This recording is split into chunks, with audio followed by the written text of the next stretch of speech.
you? Very good. Yeah. Marvellous. Been for a facelift, have you? In a doghouse. Yeah. I've been playing. Oh. Excellent.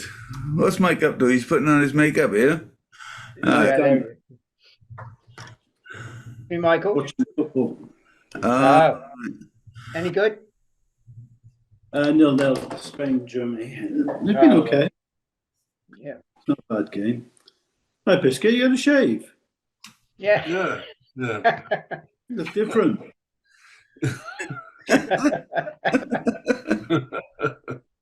Well, he's hanging out with his mates down a tunnel, isn't he? At the bottom of Brimmill Lane. Yeah. That dog's going to get him any minute. Just he's coming after me. Watch out, Biscuit. Yeah. I'm just trying to prove to Michael what happens when the level of the sand raises and how the sea stops coming in then. Yeah. I don't think anybody believes that. Yeah, but that's weird because it used to come up that tunnel all the time, didn't it? And now it apparently doesn't, does it? No, it never gets anywhere near it now. It came over the prom up by Gary's and all the way along there last night. Yeah. This morning. Yeah. Yeah. All right. And by Blackpill, it almost reached the lake there. Wow. Yeah.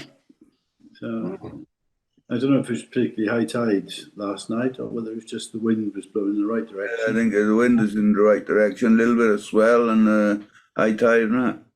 Yeah, we got a road. We got the road. Coast road gets inundated, gets flooded sometimes as well. I went down to see. Well, I had a cycle around. I was having a look at the skate park down there. How are they getting on with it? Yeah. How's it going? Yeah. Well, they seem to have slowed down the last few weeks, to be honest.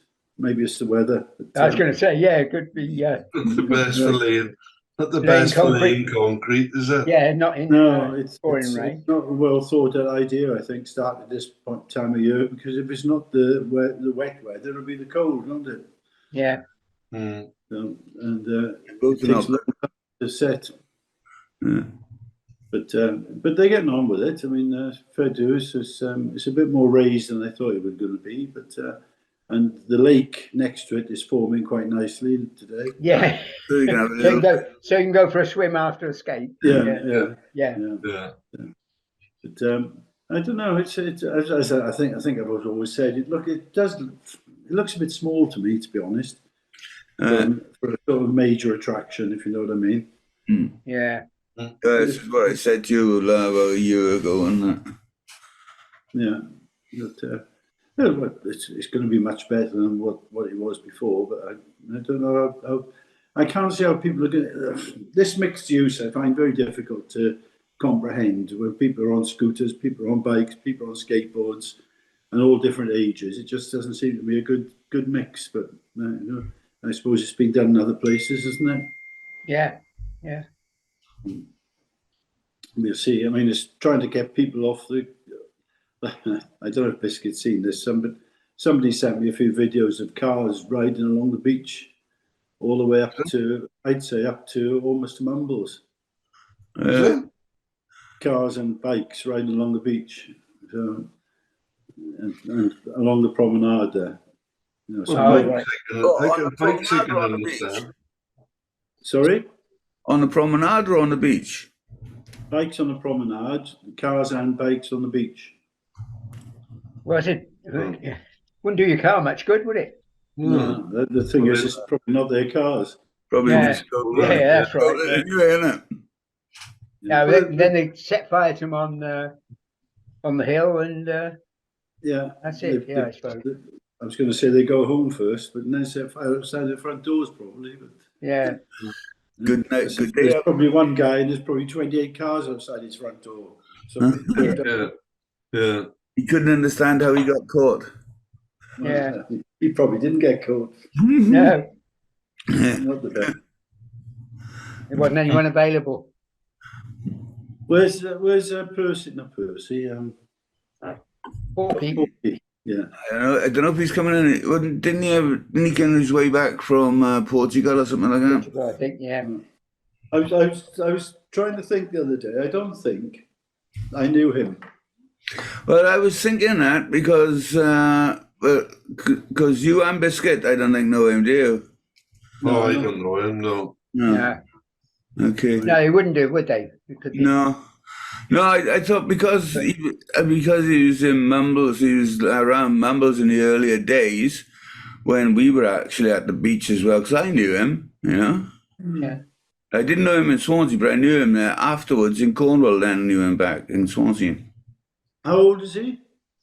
I don't know, about 70, isn't he? Yeah, 71, 72. Yeah. That's Sam, right? How old's Porky, Sam? Sam? Yeah, I think he's maybe a little bit younger than me, so yeah, I would think maybe about 70. So Yeah. Sorry, what's his real name? Ian Morecambe. Ian Moore. Or Ian Morecambe. Yeah. Yeah, Morecambe. I live Dave, I think. That's sort of about our age anyway, year or two. Yeah, well, Yeah. He was only here for, I should imagine, because as I say, it was when Dave was first in the shop, and it must have been about the time that just before I started DJing, so maybe it was about 68, and I think he might have only been here for about 2 or 3 years. so he was making acorn surfboards for Atkinson's. Yeah, up in Upper Kilay. Yeah. Yeah. Well, there we are. That's when. So it must have been. Yeah, because I mean, It would have been. I think it was 69 and 70. 69 into 70. That would be about it. Yeah. Yeah. Because look at the acorn boards that went into Atkinson's shops. They were all sort of based around the Keith Paul foil, weren't they? Yeah. I don't remember ever seeing acorn surfboards, to be honest. Well, you led a sheltered life up in the dock, you know. That's what it is. I was a Bilbo convert through and through, Dave. Yeah, well done. Glad there was one of you. They weren't the most popular boards, though, were they? Oh, no.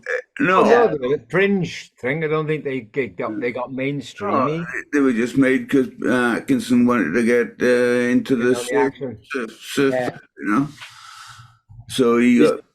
Is Atkinson Ron Atkinson? No, it's Peter. It was Peter and Duncan were the brothers. Mm. Yeah, Peter was the one. Got a shot for you guys. Hang on a second, I'll be with you now. Oh, for fuck's sake. Why is it gone?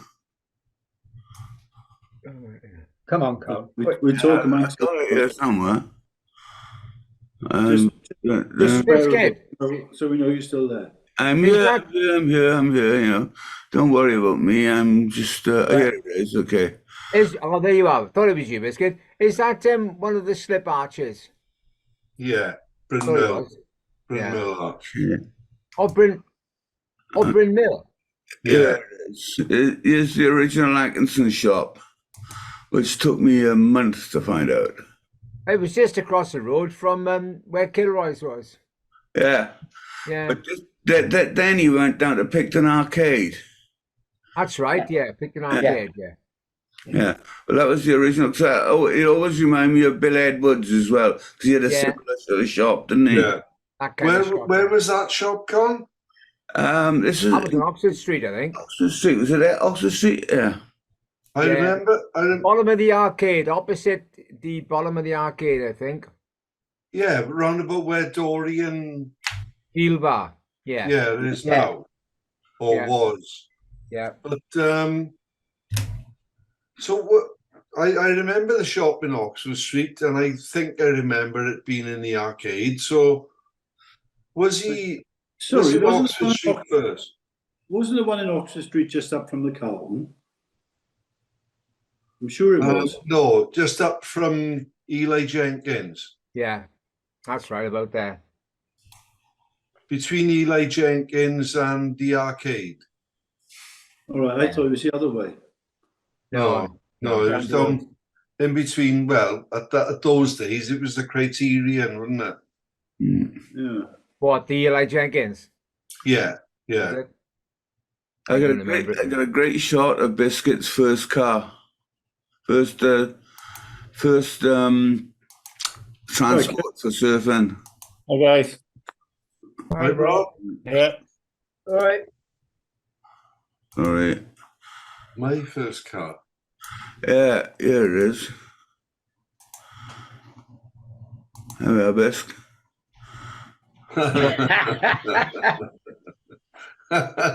You were trapped into buying that, were you?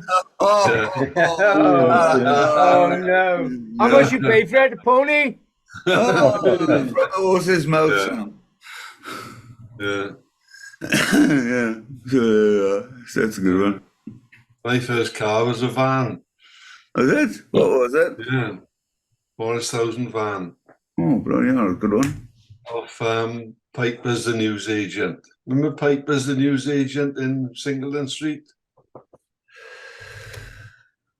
Yeah. No, I didn't.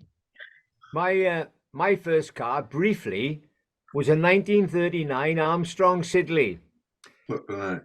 Cracking piece it was. It's sliding sunroof. I had a couple of old, well, not old, bathroom rail towels, chromes, which I fitted to the roof. So my first surfboard went on the roof, bright yellow, with big black, wings, big headlights on the front. And had it for a while. That was when I met these guys coming down from London, Jeff Hubbard.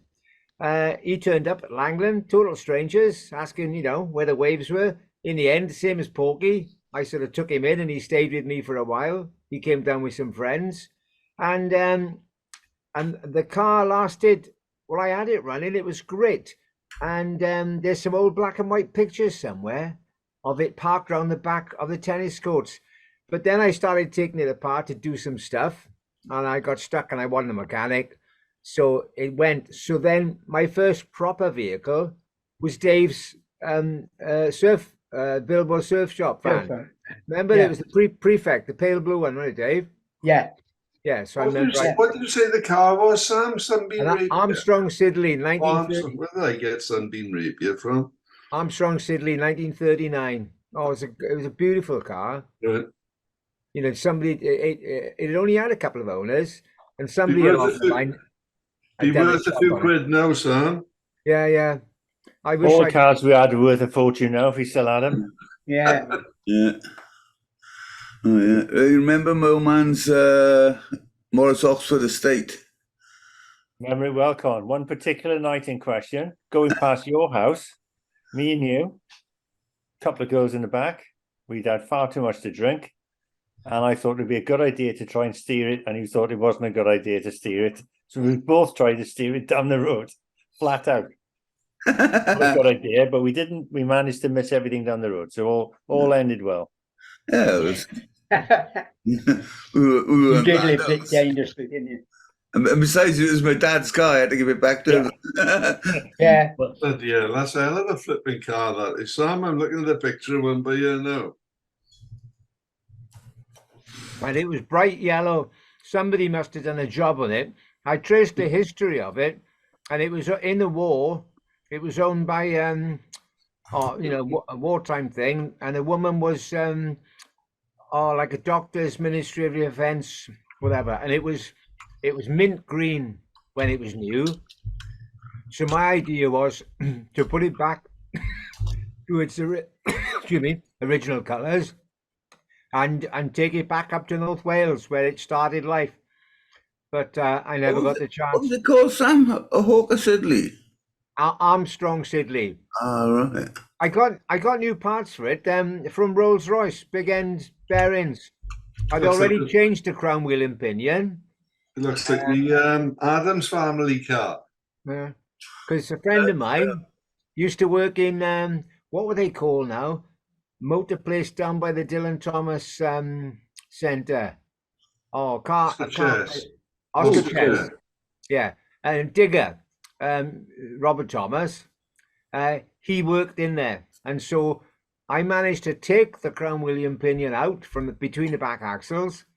He took it along, had it whatevered, and I put it all back together, and it worked fine. But then I lost oil pressure on the engine once, and I started taking it apart. It took me 3 days to drop the sump because the size of it and the amount of nuts and bolts on it.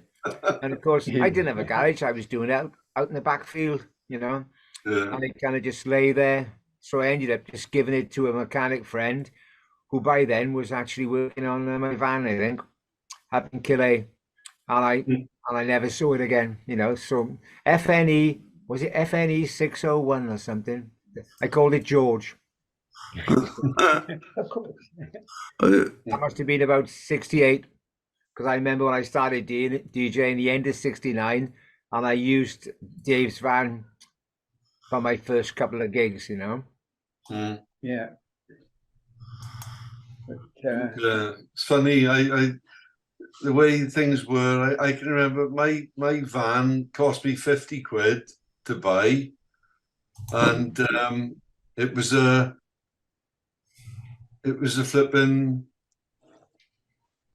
What was that? I was looking at a totally different shape. No, that wasn't mine. Mine was more sit up and beg. yeah, but the headlights were separate, weren't they? Yeah. That was in 96. Or like hold that still for a minute, as opposed to jumping it around. Like a blue one, yeah.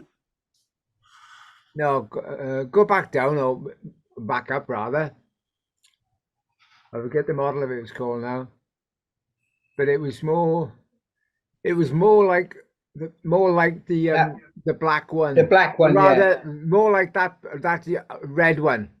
Like this one. Yeah. Yeah, that one there. That was more like it. Yeah, that maroon one. Okay. Yeah, that was it. There's quite a few models. I like that one, the blue one there.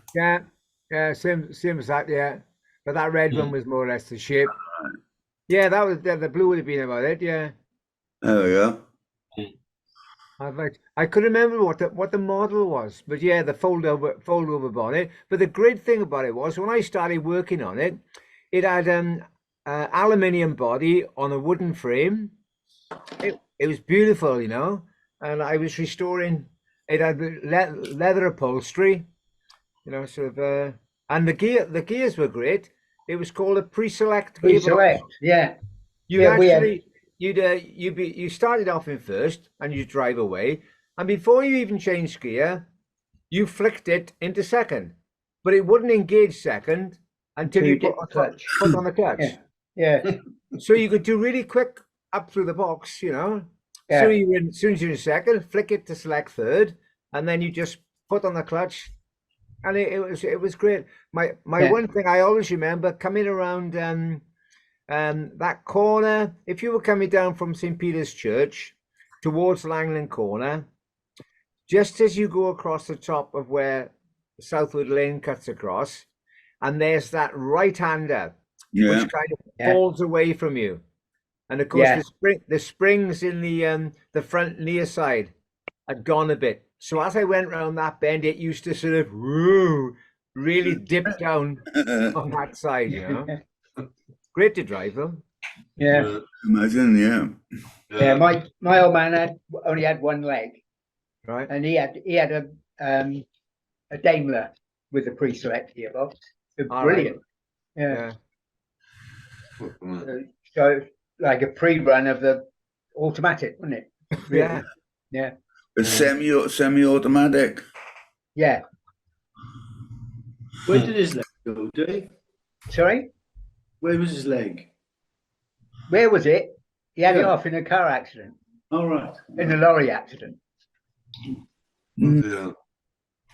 Nasty. He had an artificial limb, and when I was young, he had it, and it was an American one. He worked for Westinghouse, the people, the big company, American company, and they when he had the accident in one of their trucks, and he he was a passenger, not he wasn't driving it, and they gave him a leg. Oh, Yeah. Leg up. Huh. yeah. No compensation, but we'll give you a leg. Yeah, Anyhow. no, that's right. He kept working for him till he retired. Yeah. I don't know. He used to walk really well. I can't remember him having a wooden leg. Or Yeah, he did. yeah. Yeah, but I never noticed to tell you the truth. No, no, it was good leg. I mean, it was. Yeah. I mean, it was. It was like looked more like a leg than any of the new ones. Well, it was quite a novelty back then, I would imagine, to have a false leg, because Yeah. you know, they weren't many around then, were they? No, I mean, he used to ride his bike and everything. You know, he was off and about. You know, he drove all his Sorry, bike sorry to gruesome, David. Where was it? Above or below the knee? just below the knee. Right. Yeah. Oh, He had movement then, so that's. Was it Yeah. his left Oh, leg or yeah. his right leg, Dave? Oh Not being personal, just when I was going to stop the car. no, it's left leg. Stop pretty quickly. You got to, Yeah. you know, which leg you're going to use. If it's your Yeah. bad one, Yeah, well, it's like an automatic, isn't it? It's only, Yeah. yeah, that's why. It's That's got why he go. had that car, because it was. yeah. But he could. But his artificial limb, he could use like a leg. Yeah, so he could Obviously a good one. Yeah. He just in the end he had an ordinary gearbox, manual gearbox, and he just He drove. managed to sort of do it. Yeah.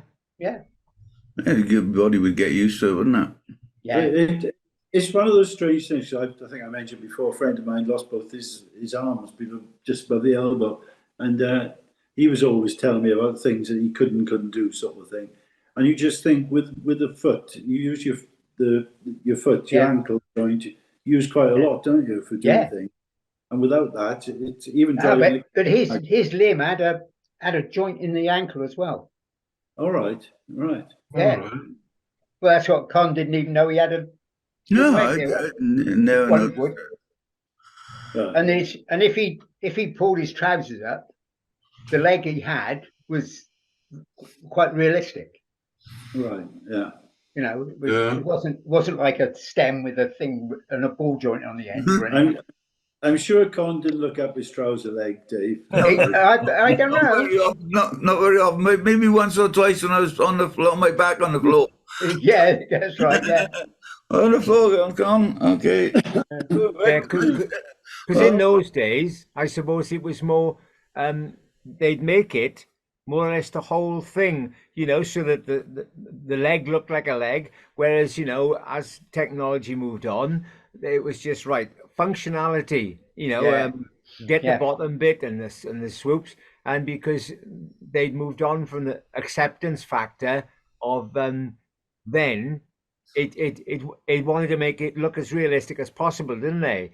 Whereas Yeah. now it's accepted if somebody has a limb missing, and there's no sort of thing about it, and it's just acceptance and the best possible, you know. If it happened to him now, Dave, he'd be bouncing around like a kangaroo, and he would know. yeah, on one of those springs. Yeah, Yeah. Funny thing is, I got a pair of those stilts, bouncy stilts. Must have been about, well, at least 10 years ago, more than, because I mean, I've been not doing stuff for 10 years. And it must have been about 3 or 4 years before I had to stop doing stuff. And I happened to mention to Kim that I was thinking of upgrading my stilts that I used to wear all the time for work. And they were the old style, wooden, you know, platforms strapped on. And then I was aware a lot of the people I was working alongside were then using what was known as plasterers stilts. And they're the aluminium ones where when you stand on the foot platform, the bit that's on the floor emulates your foot. So that if you move your foot, the platform on the bottom moves as well. And so it enabled you, and that's why they were so successful with the plasterers doing ceilings, you know, as opposed to getting up and down the ladder all the time or the steps. They put them on, and they just, so you can stand perfectly still on them. With my stilts, my wooden stilts, I had to keep moving all the time because the bottoms were only that big. And I had a little kid's Wellington boot at the bottom, which gave it the performance humor character, you know. People always used to laugh at my wellies. Well, that was job done. That's what I got paid for. Entertain them, you know. So I then said, oh, well, maybe I'll get some of those aluminium stilts. So Kim then, she's great for I think it was a Christmas present or a birthday present. There's this box. Oh, right. And I thought, oh, aluminium stilts. Bloody hell. But when I opened it up, she'd misread where I was going, and she bought me a pair of those high-tech bouncing stilts. Like a banana, a really big spring on it. Well, I mean, I would have taken them on board if I'd have had them about 15 years ago, and I would have developed another character, like a jumping spaceman or a rabbit, and I'd done a costume which went with it, created a costume with lots of springs and, you know, looked like a Martian. But actually, Flippy the bush kangaroo dolphin.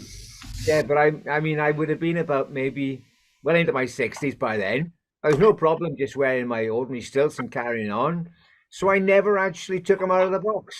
And I never tried them just for the hell of it. I thought, oh, send them back maybe, or shall I keep them? And so they're in my attic in the shed for years.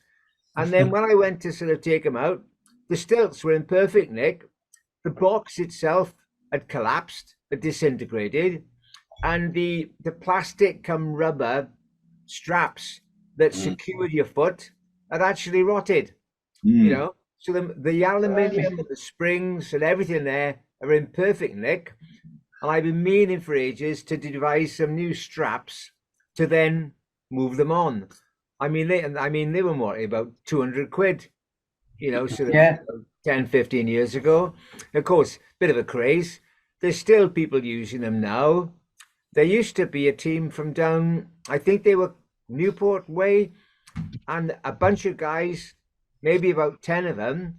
I remember them leading the Christmas parade one year in town. Oh, and they were amazing.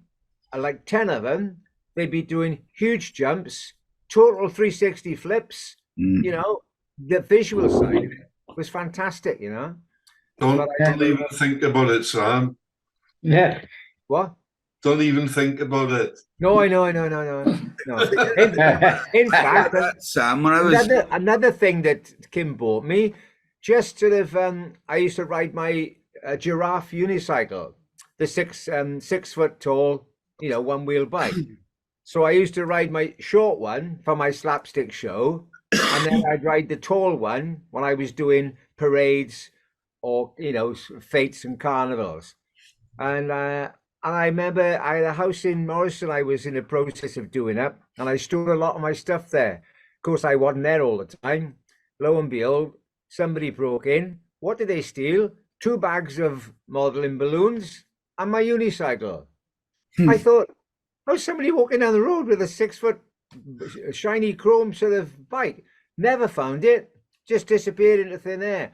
So Kim then, little known to me, the following Christmas, she produces a brand new one. Good make, a Schwinn American, and it was not just a 6 foot, it was a 5 foot, which then converted to a 7 foot. So you slipped an extra 2 foot section in, you know, double chains, the whole thing.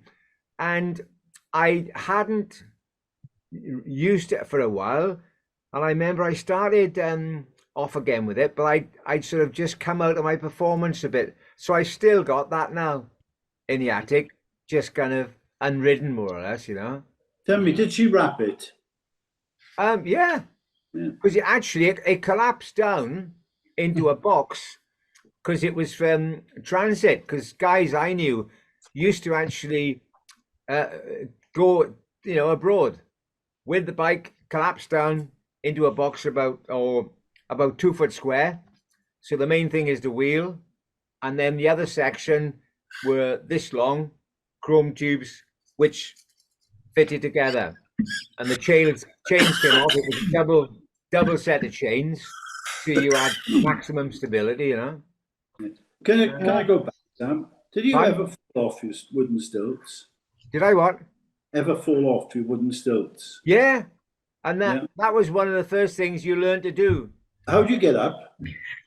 Well, once you've fallen down, you just have to take them off. You don't get up. Right. Sometimes I could manage to get, on a comic nature, if I knew I was going, and then it's a bit like when you land on a parachute, you get yourself down and roll, So I came off about maybe 3 or 4 times, and once I was doing a show in a school or Cardiff way. And I was telling this story, and all the kids were around me at my feet while I'm going through this story, pretending I'm the BFG or something or other. And at that point, I remember feeling one of the straps coming loose. I thought, oh, this doesn't bode well. And I thought, I'm going to come unstuck here. I can tell. And I could feel it slackening off. So I knew I was going to have to fall. And all these kids are right up to my feet. There's nowhere to go, So I kind of tried to make light of it. And I said, oh, somebody's chopped me down. I feel like a big tree, And I looked for a gap among the kids and managed to get my hand down between some of the kids, rolled onto some of the other kids, I think it was the spectacle of it, of seeing Uncle Sam. He's not 8 foot tall anymore. He's right down on the floor among us. And then I managed to save the moment by switching their attention that I was going to have to take my long trousers off, but they weren't to laugh at my stripy underpants. So underneath, I had another pair of pants for my shorter mode, yellow and green stripy things. So I said, now don't laugh at my underpants, will you? Because there's no way I was getting back up. So I had the kids pulling my trousers down. Very political. How would I explain that to the parents? But it's the way you do it. Out, Sam. Yeah, you get locked up for that these days. It's the way you do it, and I managed to save the day and carried on with the rest of the show. It was okay, And I think once I was doing a thing in the Castle Fields, and I fell again. But most of the time, you manage to sort of, you spin around and you're quite agile, and which it's a bit like balancing a pencil on your hand. It's really hard. You balance a sweeping brush. Oh, it's much better. Secret is you have longer to correct. So when I was on my stilts, I knew quite soon when I was going. So you got plenty of time to get your foot in the right position, Yeah, it turned out all right. Oh, I've been some moments. I must remember all that stuff for a separate section of the book when I get excited. Yeah. How many people have I been? Yeah. Oh, something happened to me this morning. I was in Costa in Forestwell. Went down to get a couple of chickens from Tesco for Kim. She said, get down there early. 9:30, they're ready, and they sell out quickly. All right. I got down there 9:45. Oh, 2 of the chickens, please. Oh, they're not ready until 11 o'clock. Oh, no. I've been misinformed. So I thought, up to Costa for coffee, just tread water. And when I was sitting there just having a look at the paper, a guy came in front of me and he said, are you Jeff? And as soon as anybody says that to me, I think, right, rewind now to at least before I was about 15, because after that period on, that didn't exist. So anybody calls out somewhere from behind me, I'm thinking, right, somebody from school, And it turned out this guy, I was an apprentice carpenter, and he recalled, where? I said, oh, I remember that. One of my first jobs was a building site in Pentraquith, and then I went on to work on Kevin Engoy's school. I worked for a company called Turner's. And then I talked about the guy who I was apprenticed to, Stan. I said he lived in Llanelli. No, he didn't. He said he lived in Buryport. All right. So we got talking. And then after a while, he said, oh, I'll meet you in Europe again. We'll have a catch up. I said, well, what's your name? And he said his name was Griff. And then the penny dropped. I remembered this guy who was also apprenticed about the same time as me. And that would have been about 65, I suppose, something like that, 64, 65. It's funny you see people. So I know who was your firm you work for? Biscuit? I did my time with Reese and Kirby, All right. and then I got sacked on the site in West Cross. And then I went to work for RM Douglas then. All right. Did Recent my- Kirby. When I did was in, my- did you do kind of day release to tech? Well, it was block release I did. All right. I started originally in the joinery shop in All right. the Witch Tree Yard in Morriston.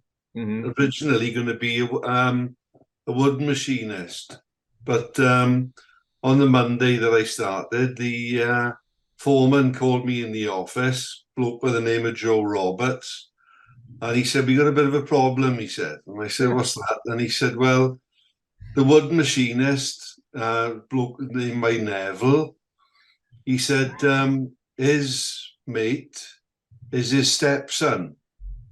But he said you came for the interview as a wood machinist, and if that's what you want to do, that's what you'll do.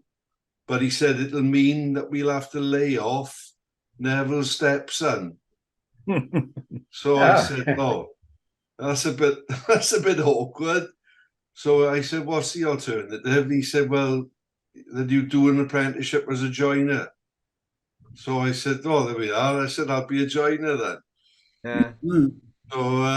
So that was my sort of Yeah. introduction on the Monday morning. When I was with the company Turners, they didn't have a workshop, in Swansea at all. Like doing joinery and stuff. Right. So I went through all my time doing first and second fix, Right. shuttering, sort of roofs, Yeah. floors, doors. I never did any joinery, but it was, Mhm. all right. It did me okay.